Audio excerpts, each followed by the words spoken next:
আকাশ এবং জমিনের মধ্যে ইলা একজন না হয়ে যদি মাত্র দুইজন হতো, আকাশ জমিন ভেঙে খান খান হয়ে যেত।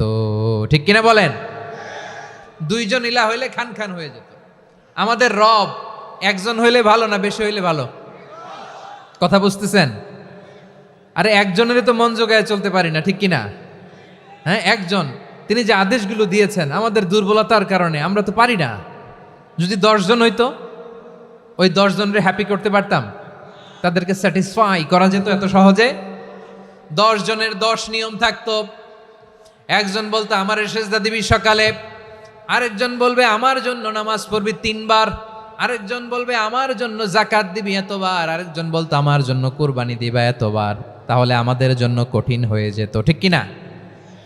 যদি ইলা একজন না হয়ে একাধিক হতো, একজন বলতো না আমি মহাবিশ্ব এভাবে চালাবো, আরেকজন বলতো না আমার মন চায় এভাবে, আমি এভাবে চালাবো, একজন বলতো সূর্য আমি পূর্ব দিকে উঠাবো, আরেকজন বলতো না আমি দক্ষিণ দিকে উঠাবো, আরেকজন বলবে না আমি উত্তর দিকে উঠাবো। এরকম আছে না নাই?